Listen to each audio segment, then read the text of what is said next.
Bethany Manctalo here. Welcome to our Millwall Fans Show with some new voices, but the same focus. Just everything Millwall. Enjoy! Well, welcome to the 2025-26 season of Millwall No One Likes Talkin's Our Millwall Fans Show. I'm your host, Eamonn Barclay, and I'm excited to kick off this show with a fantastic No One Likes Talking team. But before I go there, I have a message. Hi Sean, Kai here with Jason as well. Hi Sean, you better do the MCT proud tonight with your hosting skills. Toodle peep. Well, that gives you an indication that we've got a special guest in our No One Likes Us Talking team. And yes, of course, it is Millwall Community Trust one and only Sean Daly. Hello. Hello, Eamonn. That was a nice introduction. Thank you. They'll be in trouble tomorrow when I see them. Okay, that'll be good. And next up is the one and only man from the land of Ted Lasso, Jeff Burnige. Hello. Hello, everybody. Nice to be here. All right, I'm good. And everyone well, I trust? A warm hello to our listeners too. Not everybody likes them, but they don't care. Well, we're pleased to welcome a guest, and there are numerous engaging Millwall topics to discuss during these extremely exciting times. But first of all, I'll hand you over to Jeff Burnige. My latest question for a prize was, what former Millwall player who currently plays in the EFL has a pop star parent? No correct answers were sent in to Maritime Radio or to us. Most people are still saying Marlon Romeo, but he is not playing in the EFL presently. This is despite my extensive clue last week. His mother was a pop star who also acted and remained high profile through to 2016. Her former Millwall playing son was the product of her second marriage.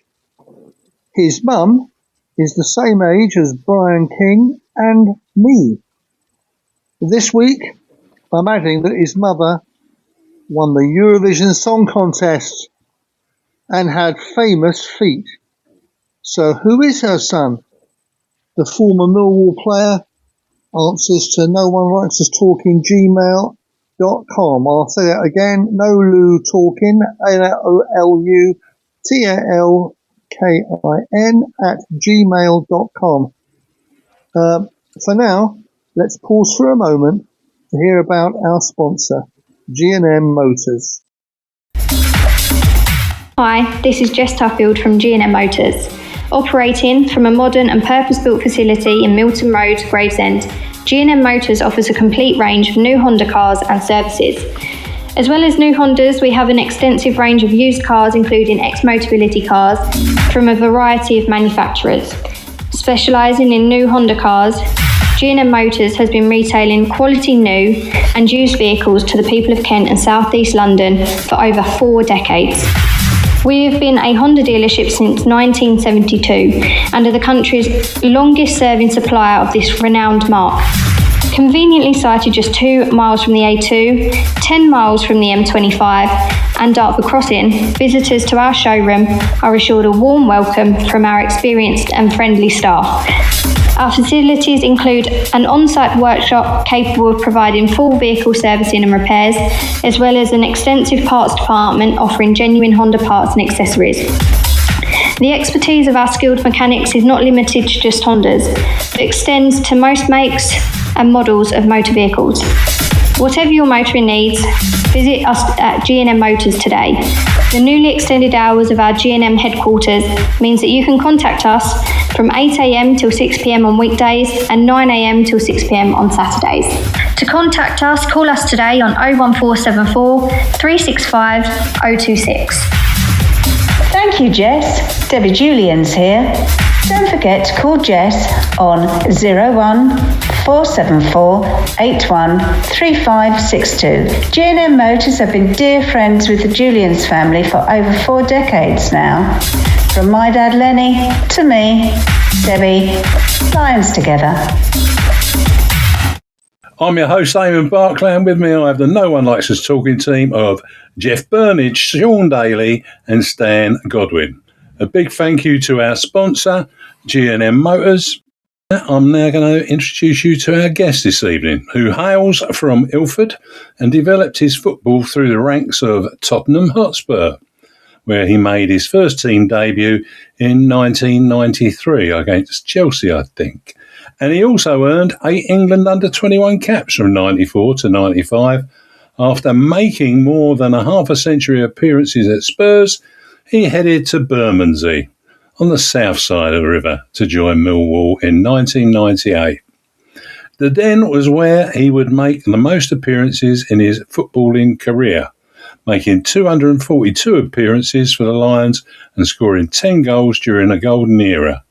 He was named a Player of the Year for 1999-2000 season and captained the first ever side to claim a championship winning team since Les Briley took the Lions to the top flight. After leaving us in 2004, he went on to ply his trade with Wycombe Wanderers and a number of non-league sides. I never thought I'd struggle saying that. From Woking to Wivenhoe. Well, he hung up his boots in 2008, and after that, he coached and managed non-league clubs through to 2023. It is, of course, the one and only Stuart Nethercott. Thank you. Evening, guys. Hope we're all well. And excited. Well, they might be. You never know, Stuart. They might even say hello all to right, you. Stuart. Yeah, how you doing, everyone? All right? Evening, Stuart. Evening, you all right? Yeah, hi Stuart. Good to hear from you. Jeff, you all right, mate? Nice to hear from you again. Yeah, great. Stuart, we had a teammate of yours join us a couple of weeks ago on the show, and he spoke highly of you, absolutely highly of you, and of the side that won the third-tier championship. Yes. So, what are your memories of Paul Moody? He was a signing that we needed. I think target man, experienced, and I think he was the right fit for the football club at the right time. We needed something in that sort of calibre, and I thought at the time it was a really good signing. His age-wise, he was probably coming to the end of his career. But I felt at the time it was a massive signing for us, and as it proved, really important games. He scored important goals for us, and huge character, huge man. And I'm glad I didn't have to come up against him every Saturday. So that was a bonus. I was pleased to have him on our side and not off our side, sort of thing. So no, great lads. Not the most vocalist. He'd tell you how it was, but not the most vocalist. But great signing, great character, and great experience. And he was a great call for. I think Theo had quite a bit to do with that sort of signing. But really, really good to get him over the line when we did. Yeah, it was a good move, and he made a big difference, no doubt about that. Yeah. Oh yeah, we all have moods. Stuart, it's Jeff Burnige here, mate. Yeah. I was sorry to hear that you battled with cancer a couple of years back, which was not long after you last appeared on this show in 2023.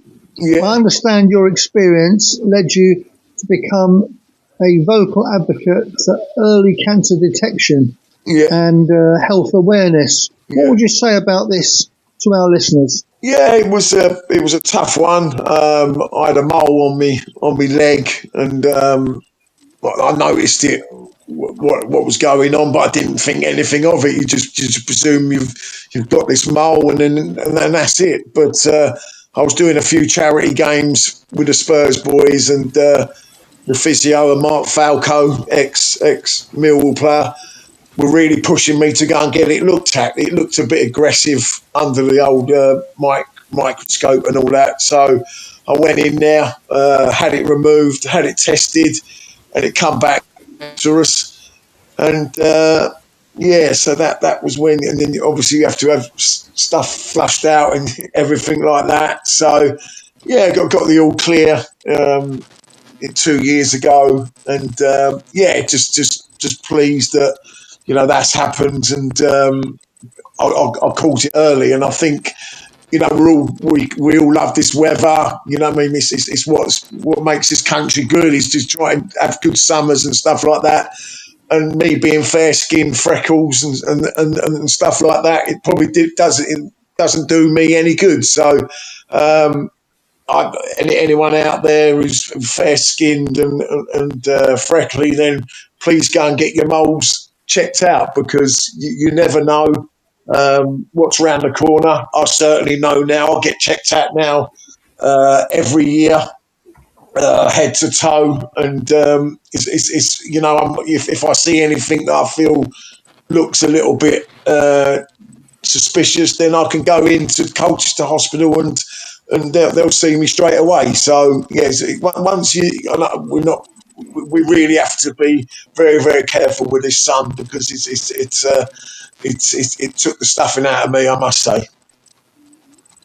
Oh, I'm glad to hear you got the all clear a couple of years ago. That's a relief to everybody. It was a smashing phone call. One of the nurses rang me up, and it's no pain, no gain sort of thing. What I went through for about 6 months was a little bit naughty, a few scars and stuff like that, more scars than what I have playing. So it's as I said, no pain, no gain, and I'm all right now, so it's all good. Yeah.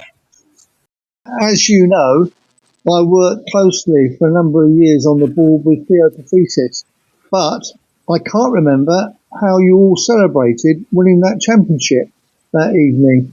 What actually went on? Did Theo join you? Yeah, we was obviously we knew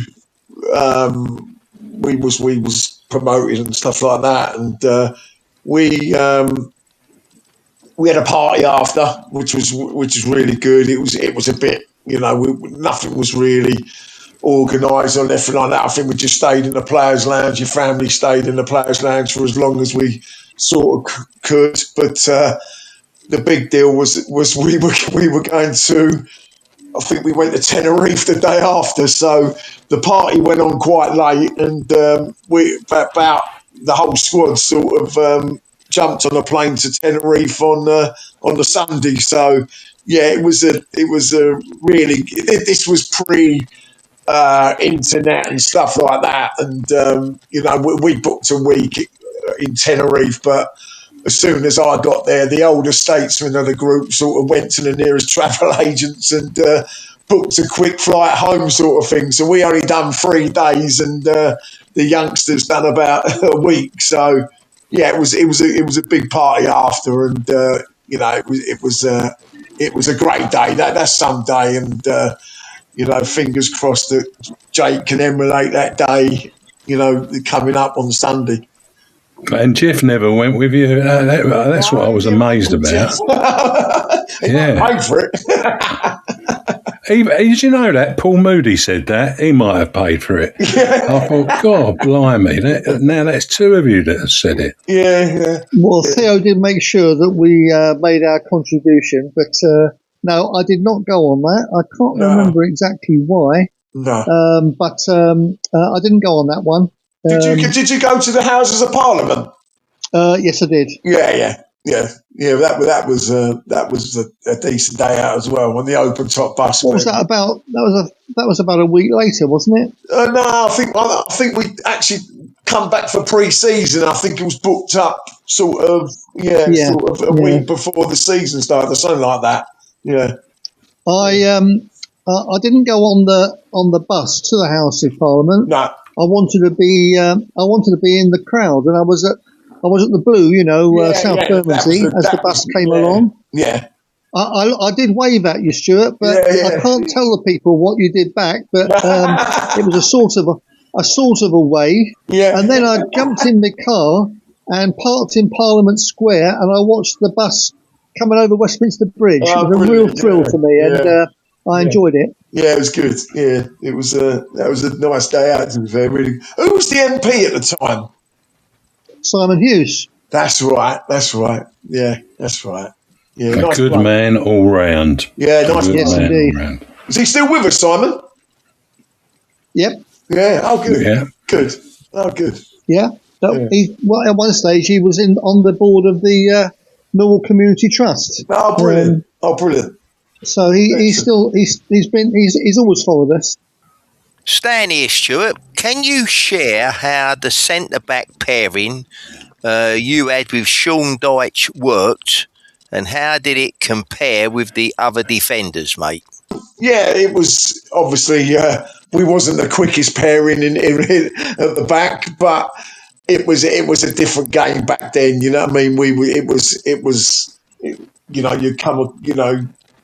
Every team probably have tough tackling, good in the air, central defenders, and we tried to play a little bit. I think Sean was more of the footballer than what I was really. I sort of head and kicked it, and he sort of wanted to play a little bit more football as well. But no, we were very. It was very, very telepathic, and we felt that if someone made an error, that the other guy would sort of bail that player out, sort of thing, or make a last ditch tackle to bail someone out. But it was a good partnership. I think we both, worked off each other. But saying that, the guys that I played with there, Joe Dolan, he was a heck of a young player at the time. Great lads. I see his name's on the plaques as well. So yeah, very, very good player. And then we had Darren Ward as well at that time, who had a really good career at Millwall.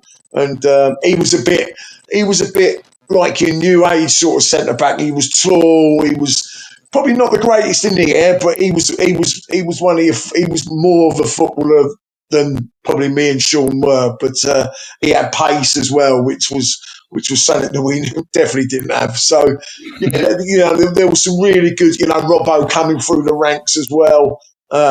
He was your tough tackling. He probably wasn't. He'd probably tell you himself he probably wasn't the quickest, but he had his heart on his sleeve, and I think that's what me and Sean was all about. We had our heart on the sleeve, and we loved the football club, and put everything on our bodies on the line week in, week out. So, and I think that's all you can ask, and I think that's what the support want, and that's what we gave, and I think that's all we can do really. Oh. Mark McGee and Dennis Wise were prominent managers during your time with us. I remember you compared the current head coach, Alex Neil, to Mark McGee and John Dockey, stating that Scottish managers have always suited the football club. Are there any other qualities you see in Alex that you saw in Mark beyond being Scottish? I really do believe that it's a Scottish thing with our football club. I think the managers get it, and I think you get some managers that come in. Look, Neil Harris was unbelievable for the football club. Ex-player, probably the best ex-player to have managed the club and etc. But I just think the Scottish lads just have something about them. I think they get how the support is. I think they've probably brought up in tough environments in Scotland, and they bring that sort of grit and determination over with them. And going back to Mark McGee, his man management skills. He wasn't the greatest of coaches, but his man management skills and everything else was absolutely spot on, and he looked after you. He was a proper man's manager. And I think I look at Alex on the sideline. He doesn't really get rated and stuff like that. He loves it when they score, which is what it's all about. And I think his interviews are up front and very positive. And I think the way the lads are playing for him, I think they probably really enjoy what they've seen with Alex, and I think they're taking it all in, and they're respecting him, and this is what they've got to, this is what they've achieved, and I just think there is this Scottish thing in me that feels that it is a massive thing for the football club. Who when Alex goes, which Scottish manager will come in? I couldn't tell you. Stuart, I hope you're well. It's Sean Daly here. Hi. Okay. Yeah, I'm really good. Yeah. I'd like to say, first of all, thanks very much for coming to the captain's evening at the Den last year. Yeah, loved it, mate. Loved it. It was great to get the group of the former captains together. Yeah. I thought it was a special evening for the fans and, of course, raising funds for the Community Trust. So thank you very much for that. No problem. I'm really looking forward to catching up with you on Saturday. Yeah. When you get inducted into the former Lions Club. Yeah. I think it's well deserved. Yeah, looking forward to it, mate. Thank you. Yeah. You well deserve that. On leaving Spurs and joining Millwall, what was the differences in either setup? For example, what did you miss on leaving Spurs, and what made it for you at the Den? I think with the Spurs situation, we was under Christian Gross, and he wasn't really that interested in English players. He wanted to get his own sort of players in, and he did that. And to be fair, any manager that treats players that who've played a certain number of games at Tottenham, and then you're out the squad, and you have to come in on your own on a Saturday morning and train by yourselves with 2 or 3 other people that have gone through the same sort of scenario. So my days were over. There was Dean Austin with me, there was Justin Edinburgh, there was David Howes. We were all training on our own, and we were all desperate to go and find our next club. And Patsy Holland, who was assistant manager at Millwall at the time, was worked at Spurs and found out my situation, and they come and get me. They come and got me. So, and obviously the rest is history. But it was a move. It was a big gamble, but wasn't a gamble, if you understand it. I went to Millwall thinking that this club could go on, and that was my thinking at the time. I went round the stadium, I went round the training ground, and I thought, this is good. This is good for what they had. And the club was going through a bit of a difficult spell at the time. Managers coming and going all the time. Had the 2 Russians there, obviously. The new stadium's opened, and yeah, it was a gamble. And then obviously, I've gone there on loan, and then the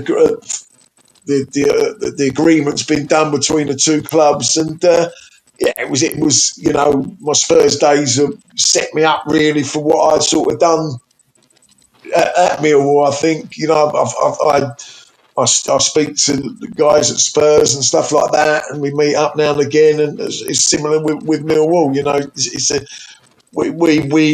It was something that I wanted to achieve when I got there, was to get this club out of the division, and it took a couple of attempts, and chucked in a Wembley appearance as well, which I'd never done at Spurs. So yeah, it was a massive move and a gamble at the time, but I just felt at the time it was the right thing for me. And looking at what was happening with the football club, they had a lot of older players there, and eventually the young guys got in and made an absolute impact on that sort of period of time. Sure, I know David Livermore was one of your teammates. Yeah. And he remains in the coaching staff at the Den along Alex Neil. Yeah. When you played with him, did he show that sort of potential that that would be his sort of role, or he'd go into that? To be fair, it surprised me that he's Alex has kept him on. No disrespect to Dave or nothing like that, but once I thought I didn't. I presumed he was going when Neil went, but fair play to him. They must have a lot of respect there, and a lot of people like him. But he was always he wasn't. He was a silent lad. Really kept himself to himself, but on the pitch, he was like the silent assassin. You know what I mean? He was really, the tackles that he used to pull out was just. I don't think he survived many games in this sort of day and age. Well, I don't think any of us would, but he was tough tackling, and he was. Everyone said about Tim Cahill, the goals he got and all that, but I think Dave Livermore was like Timmy's minder in that midfield. But he was, I think he was quite intelligent lad, and I think he wanted to learn. I think he wanted to get his badges as soon as he could.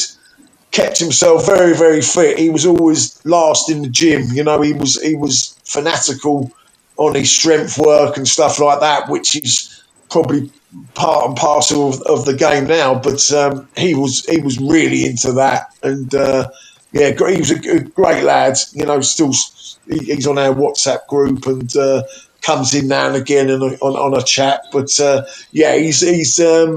I could see something was going to materialise with him, but the success he's had, with the coaching and stuff like that, fair play to him, and good luck to him. Yeah, really good.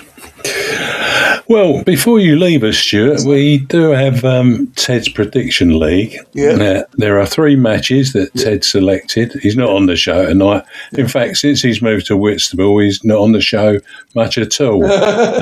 But there we go. And apparently, if you win at all, you're going to get a Whitstable Pearl, which is an oyster or a case of them. So he must be spending his time going over the oyster beds down there in the middle of the night.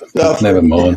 We'll see. We'll see. So there's 3 games. The first one up is very obvious, and that's Millwall versus Oxford. What do you reckon? I think it's a sort of game do Oxford want to come and just be spoilers or whatever. So it's difficult scenario for Oxford. Just be relegated, and they'll want to go out for their fans and put a performance on. I'll probably go 2-1 Millwall.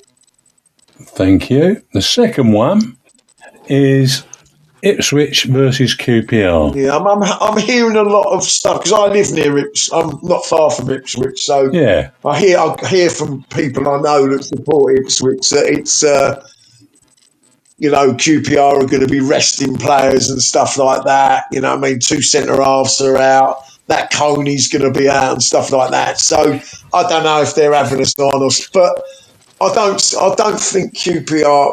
I'd like to think they'd have a go, but what I'm thinking is QPR are not going to do us any favours, to be honest with you. But no. I think it'll be it can either be 3-0 to Ipswich or 1-0 to Ipswich, and I'm going 1-0 to Ipswich. Okay. You've put us into the playoffs. Never mind. Wrexham versus Middlesbrough. Yeah, this is the one. This is a tester.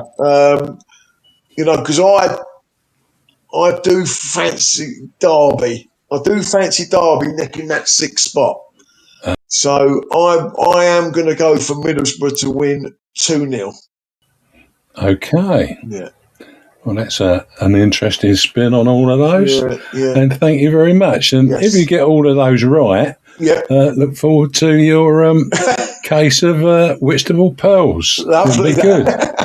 Yeah. I'll keep looking on teletext or whatever. Yeah, that's it. Yeah. Am I going to get a case of Whitstable Pearls? Wonderful. Lovely. Stuart, thank you so much for being with us. Thank you. And I look forward to seeing you on Saturday. I look forward to it, mate. Look forward to it. And I wish you and yours all the best. Yeah. Cheers, mate. So, bye for now. Cheers, mate. Cheers. Yeah, see you, Stuart. Thank you. Cheers. See you, mate. See you on Saturday, Stuart. Cheers. See you. See you, Stuart. Cheers. Bye.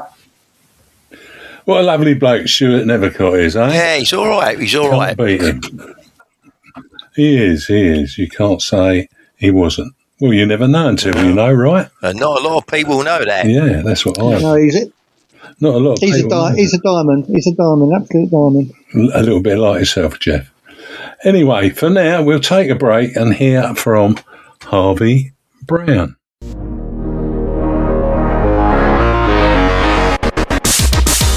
Hi, Harvey Brown here. I am proud of the Lions Food Hub, which is jointly owned by Kelly and Ellen Webster, and they have been supporting families within our community on Millwall match days. If you would like to donate to them, they have a match day donation hub by the SE16 bar at Coldblow Lane, end of the ground, where they accept any food or money and toiletry donations. If you can help, any donations will be received with thanks.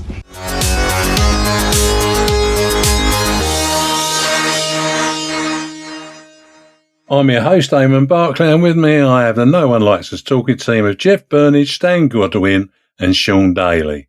Please consider, no, don't consider, please do donate at the Lions Centre at the season's end to keep the Lions Food Hub topped up. Ellis Barr has recovered well from her surgery, and we hope her mobility continues to improve. Well, here's Ellis. Hello, Ellis here, and I'm glad to be back talking about Millwall. I know many have watched my videos. Thanks for your support along the way. It is now time to hear what all the Millwall teams are up to. Come on, Millwall! Thanks as always, Ellis. First up is Paul Lodin, who brings us the Millwall Pride and Millwall Romans update. Hi, it's Paul Lodin at the Millwall Romans with a quick update for the week. So Romans played last week against Stokey away at Walthamstow. The game was going okay. We're playing on grass. We were 2-1 up just after the half-time break. And a bit of a silly defensive mistake meant that Stokey scored back to 2-2. We just couldn't get the final goal, unfortunately. So we did draw the game. It does mean now we go into this Sunday needing a win against Soho. We're very, very confident, but it would have been nice to get the win and just get everything wrapped up beforehand. Pride have a big game this week. It's the top of the table clash in Division 2 of the London Unity League. They are playing Phoenix on Sunday away at West Ham Memorial Ground. Big game for them. If they win that one, they will be promoted into Division 1. So great achievement for them if they get promoted. Just a quick mention: a few of us were invited to the Millwall First Team End of Year Player Awards and the Season Player Awards. It was a great honour to be invited, as it is every year. I have to say, I think this year the team seemed in such good spirits. It was a really, really good evening. We gave our Player of the Year out as well to Sebastian Morley, who has just been exceptional this year. It was a bit of a shame that we didn't catch up with Ted Robinson there from your show. But yeah, it was a really, really good evening. We had a great time, and it's always a huge honour to be invited. As mentioned, the team were in a really good spirits on Tuesday night. Big game this weekend, of course. So Millwall Oxford, I can't see Millwall not winning. It's going to have to be, I reckon, 2-0 to Millwall. Ipswich QPR. I do think Ipswich might take it, but let's go for a 1-1 draw on that one. And Wrexham Middlesbrough. I'm going to say Middlesbrough. I'm going to say Wrexham might just take that, actually. I reckon Wrexham 2-1. Wrexham 2-1. Right, that sounds reasonable. Well, I'm very disappointed that yet again Ted Robinson hasn't come and seen the people that he said he would go and see when he was on the show last. I mean, he missed out on the Lionesses on their day. It's getting a bit of a repeat story. But I'm sure he'll catch up with you somewhere, that's for certain. So that looks like it's going to be lots of silverware to be put somewhere, Sean, doesn't it? Yeah, I mean, we talk about the progress of the Romans for years now, so they're now dominating their leagues, dominating the cups as well. So they've grown so much in the last few years. We go down to their training. They've got 50-odd people down there for training on a Wednesday. So, Paul and Alex and all that, Andy, they've done so well in developing those teams and the programme and what it's all about. So, yeah, I'm going to have to clear some area in St Paul's to put up some more silverware, but it's a good position to be in, though, isn't it? It is, undoubtedly so. I will say Ted caught up with me at the Player of the Year award. Did he? Oh, what was that? To say that he was sorry that he didn't realise who you were with on the train? Yeah, I think he also said, sorry, who are you? I was like, okay. He didn't buy me a drink either. Oh, he did come over and said hello. So yeah, never mind. Anyway, on to the Millwall Lionesses. They return to action on Sunday for their final game of the season, and details will be announced at the end of the show. In the meantime, General Manager Jason Vincent has an update. A big congratulations to Emma Squirrel, our Lionesses Player of the Season. Emma's had an outstanding season. She's been such a rock in defence. She's been an inspiration to all our players, considering she had a 3.5-year layoff from the game. Well done, Emma. Yeah, well done, Emma. 3.5 years and then back, and she's looking sharp. That's great news. Thanks for that, Jason. Sean, can you tell us the background to Olivia Coldrick and Lucas Jensen receiving community awards on Tuesday night as well?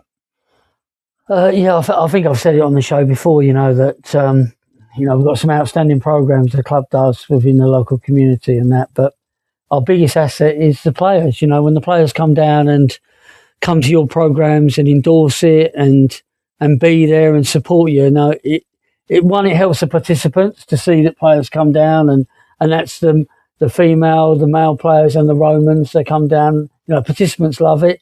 It's great for my staff as well because they take interest in it. And every year we give out awards to the first team and the women's team to thank them really for the work they do. And Lucas, Lucas he's been injured, but he hasn't been out to many of our projects, But what he's done is used his platform and his sort of profile to engage and make awareness of a certain illness, prostate cancer.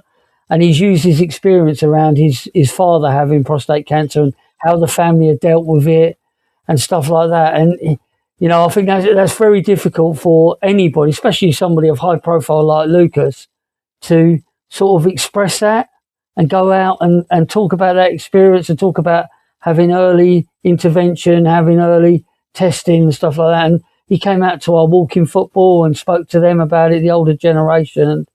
And I was just taken back with that because it's something I wouldn't be able to talk about my family and what happened. And we put him in for the EFL award and he got shortlisted. He didn't win it, but he was shortlisted for national.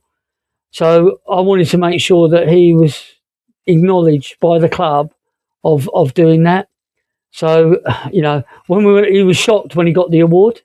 He was sitting on the table next to us and with my trustees, and he went, when they called him out and when he came up, he sort of said, what is this for? And I just said, it's not for how many visits you've done, it's for what you've actually made. If you make one person go and have an early testing, that's you've done your role. And Olivia's been outstanding. She's been to everything, schools, holiday camps. She's been to everything, and including we did on the QPR game. We had the fire brigade had like an open day down in Deptford, and they asked if we could be there. And trying to get a first team player was a nil because they got a game. So the Romans turned up. Andy for the Romans went down, and so did Olivia. And we just felt, we wanted to reward her, to thank her for giving up her time, because, she's at work and whatever, but she gave up her time. So that's what the awards were about, really. A thank you from the Community Trust to the players for their support. Yeah, they've done well, both of them. She's been everywhere, Olivia. Oh. Well done them. Well done them. And on top of that, I'll just briefly mention that there was a special award from the MSC also for club captain Jordan Butler, and congratulations to her there. We'll wait until she retires and becomes a full-time panellist on our Millwall Maritime radio show. She was very good last time out. Oh, excellent, mate. Excellent, yeah. No, she's good. Yeah.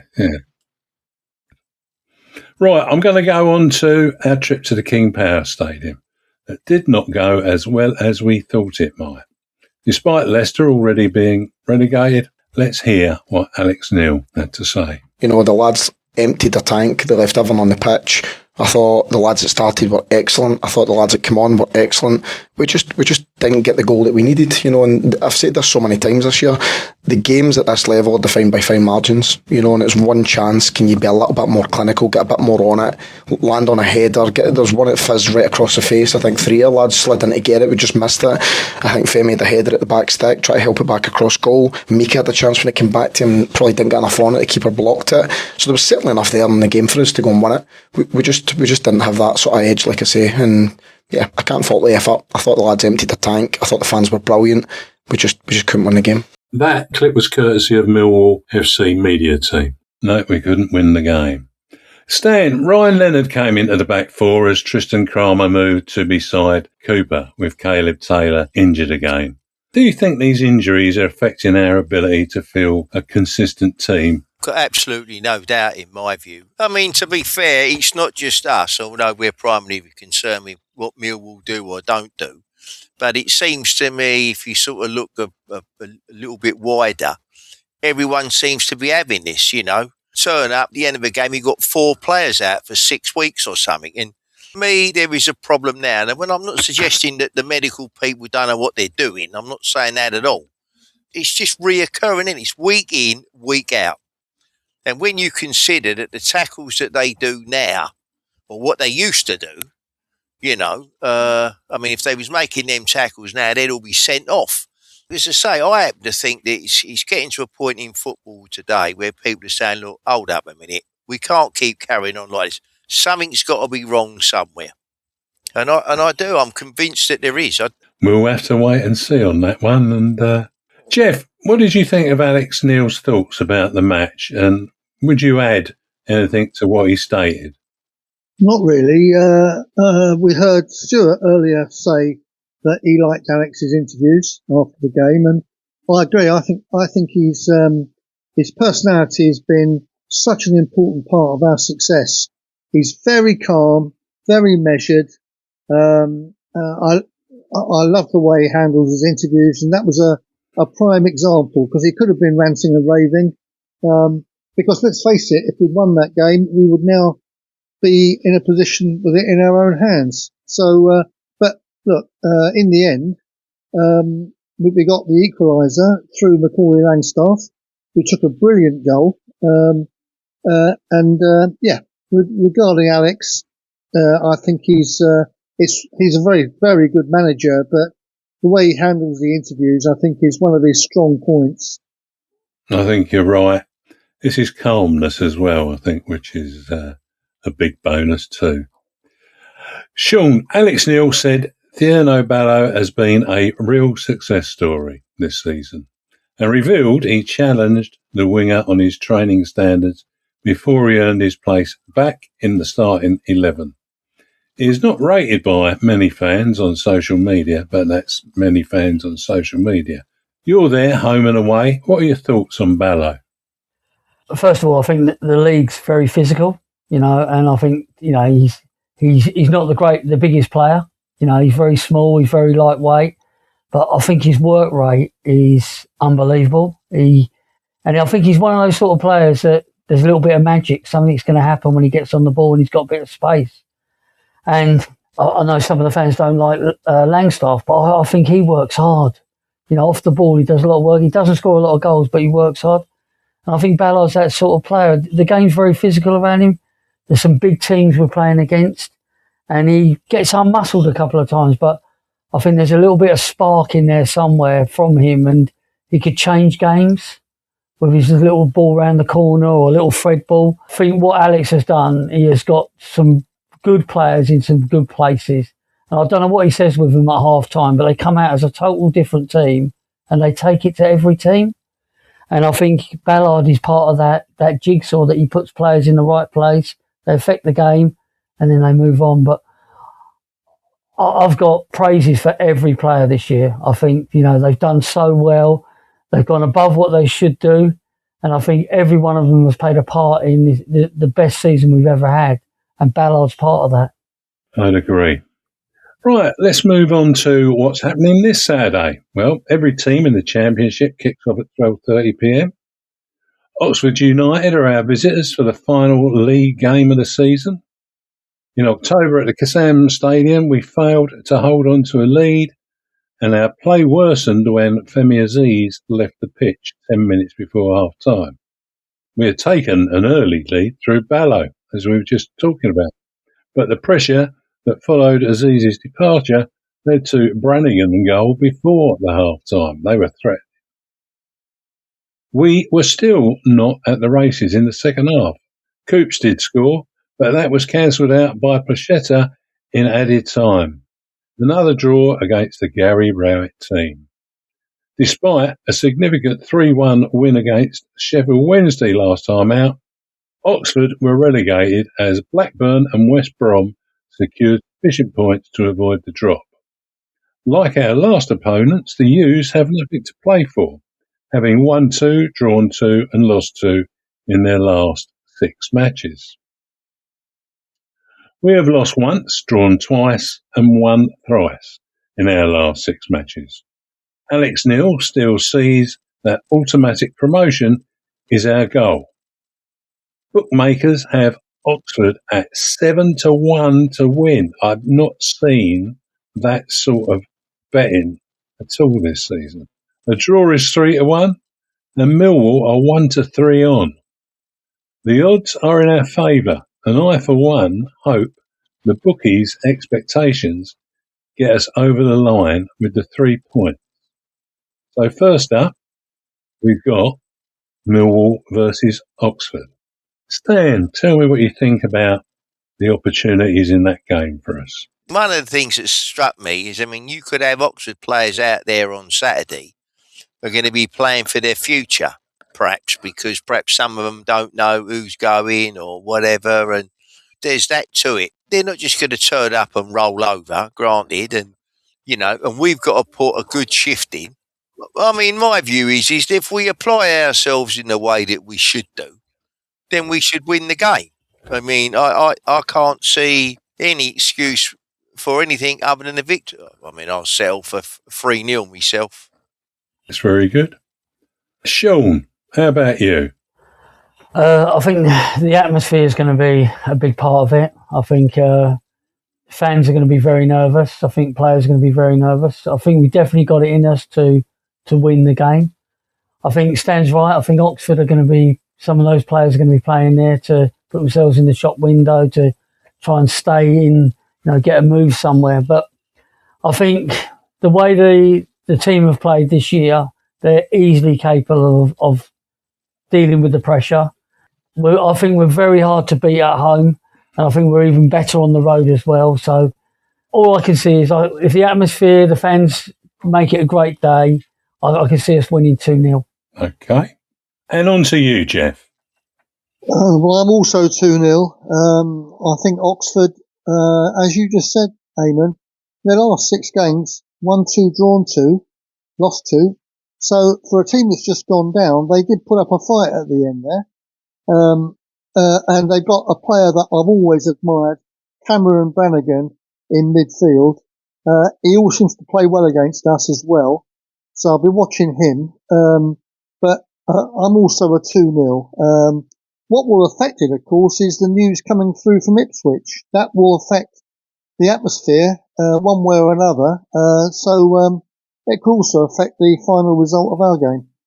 Yeah, I seem to remember that when we played a certain Preston and thought we'd gone up on that day.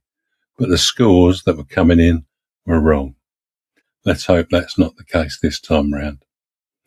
Okay, well, those are very interesting thoughts, and I'm eager to see if my prediction of a 5-0 victory, prompted by the one and only Paul Moody, who said we've got to do a 5-0 victory this season, comes to fruition. What about the predictions to our other games? Sean, what do you think? Ipswich QPR and Wrexham Middlesbrough. I'm going for a draw. 1-1 Ipswich and QPR. I think they're going to do us a favour, QPR. Oh. A bit like Stuart was saying, I'd like Middlesbrough to beat Wrexham and Derby to get in there. I'd like to see Wrexham fall out of it. Just keep Hollywood where it should be, aren't you? Yeah. And take away from us. So no chance. So I can see Middlesbrough winning 1-0 at Wrexham. Lovely. I've gone for 1-1 Ipswich QPR game. And actually, I've gone for, unfortunately, Wrexham 2-1. How about you, Jeff? Ipswich, QPR, you've both gone for a draw and a Millwall win. So you both have got Millwall promoted automatically. That's very kind of you to notice that, Jeff. Yeah. The funny thing is that I think Ipswich have been quite fortunate in recent weeks with some of the decisions that have gone for them. Against Southampton in the week, that's the best they've played for a while. And that put the wind up me. And they very, very nearly clinched automatic promotion at the end, didn't they, with that shot by Clark, which the Southampton keeper got a fingertip to it. And I think it actually grazed the post as well. So Ipswich played well. So all logic tells you Ipswich will win that game easily. But pressure is a strange thing. They're under more pressure than we are because they will feel they've messed it up if they don't win. So I agree. I think QPR are going to get something there, although I was a bit nervous when I heard that some of their players will not be fit for the game. That might affect it. Nevertheless, 1-1 for Ipswich against QPR. And Wrexham Middlesbrough, Jeff? I'm going to go 1-1 again. There's no pressure on Middlesbrough because they're in the playoffs, whatever happens, I think. Funnily enough, if Ipswich lose and we lose, they can still get automatic, I think. I might be dreaming that, but I think that's the case. Wrexham have been slightly off the boil. I'd go for 1-1 there. Stan. I personally think that QPR will beat Ipswich on the day by the odd goal. So it'll either be 1-0 or 2-1, 2-1. I can't imagine Ipswich not scoring at home. But that's what I think. And I think that Wrexham and Middlesbrough, I think that'll be a draw, 1-1. So not too bad. And we also had prediction from Nick Wide from the Facebook Millwall Sicily site, who has actually now conceded that he will not be going to New York with Ted to the Manzies that was opened up there last year. Let's see what Nick has to say. Hello, these are my predictions. Millwall 2, Oxford 2, Ipswich 1, QPR 1, Wrexham 1, Middlesbrough 1. Thank you. Thanks, Nick. And thanks a lot to Dave Hart for putting together the results and creating the table. We frankly appreciate all the effort he put into it. We'll take a break now and listen to Bethany. I hope the baby's not giving you too much trouble. Tell us what is available at the Millwall Community Trust. The Millwall Community Trust is located at the Lions Centre, Ballina Road, London SE16. Each year it delivers a wide range of football and sports development programmes to thousands of young people from toddler soccer to professional pathway across different ages, genders and abilities. Check out the Millwall Community Trust website. Yeah, I'm your host, Eamonn Barclay, and with me I have the No One Likes Talkin team of Jeff Burnige, Stan Godwin and Sean Daly. Remember, our Millwall Community Trust is open all year round, serving the width and breadth of our community. Sean, got another form of getting out there into the community. Can you tell us what that's all about? So we've now managed to have a youth bus, youth engagement bus, which is it's another step for us to go forward and to really engage our community.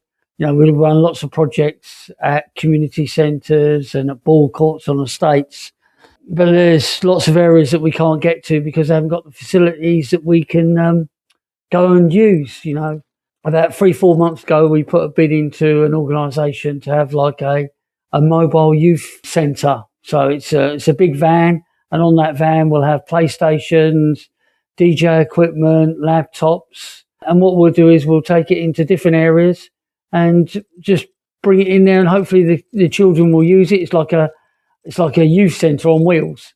And then we can engage more people within our programmes. It's all labelled up with the big Millwall badges on it. We do know that another club has got one as well in South London, but our one's better because it's blue. It will get its debut at the game on Saturday, so it'll be in the car park there for young people to come up and play FIFA soccer on it, and hopefully we can engage those young people, give them flyers to come to different programmes, get them to know more about the Community Trust and how we can work with them. That's it. And don't forget, I'm quite happy to drive it around certain parts of Croydon when it's not in use. And I'll sit in the passenger seat if that's all right. That's okay. Yeah. I'm familiar with the roads. And can we make sure we get Stuart Nethercott in there having a game of FIFA? Yeah, we could do that, couldn't we? Yeah. Well, we're all looking forward to see what happens next. Will Ipswich fail at the last hurdle against QPR? Can Wrexham defeat Middlesbrough? And can we do our utmost and defeat Oxford? Que sera, sera. In the meantime, here are a few matters of interest for Millwall fans and other football fans. Next week, we won't know until we know, right? So watch out for announcements on our live Saturday show about our broadcasting arrangements after the final day. We will certainly continue to broadcast throughout the summer on the first Saturday of the month, live on Maritime Radio on 96.5 FM and DAB at 8 p.m. And don't forget that on Saturday match days, No One Likes Us Talkin's Gary staff offers match previews, half-time analysis and a match report, also on Maritime Radio 96.5 and on DAB across South East London and North West Kent. During the week, the breakfast show features reports from 7 a.m, including coverage of the Lionesses and Millwall community issues. Our Millwall Lionesses conclude their season this Sunday when they host high-flying Brentford at St Paul's Sports Ground, Salter Road in Rotherhithe, SE16 5EF. The match will take place at 1:30. If you can join our Lionesses, we would much appreciate your support. Both teams are excited to move forward in the league, and with a lively and passionate crowd, the Lionesses will play with pride, desire and determination. Be there and uplift our Lionesses. Come along, sing a song and cheer our Lionesses on. Oh, that rhymes. That's wonderful. It does. And that would be a great day, I'm sure. Yeah. Tune in to No One Likes Us Talking team for reports from our games, home and away, for the Lions, Lionesses, Romans and Pride. You'll also receive updates on Millwall community topics from us through the Maritime Radio, a system available on 96.5 FM, DAB, via their website. Follow us on Instagram, Facebook, X, formerly Twitter, YouTube, Spreaker, Maritime Radio Podcast, and a major podcast platforms. All of them. Thank you, Stan. My pleasure. Thank you, Jeff. Keep your fingers crossed for Saturday. And thank you, Sean. No, thanks very much for having me. Thank you. Yeah, well, we might even ask you back to be on the panel again. I'd love to be. That'd be great. And a big thanks to all of you for tuning in. Finally, let's not forget to keep it safe on the streets out there. Bye for now. Yes, sir. Let them come, let them come, let them come. Let them all come down to the den. Let them come, let them come, let them come. We'll only have to beat them again. It's the best team in London, no, the best team of all. Everybody knows us, we're called Millwall. Let them come, let them come, let them all come down to the den. It's Saturday in Coldblow Lane. We've all come down to cheer. We've had our jelly deals and our glass of beer. Come rain or shine, our families will bring. And as the Lions run on the pitch, everyone will sing. Let them come, let them come. Our Millwall Fans Show is sponsored by G&M Motors of Gravesend, Honda dealers and much more. Thank you.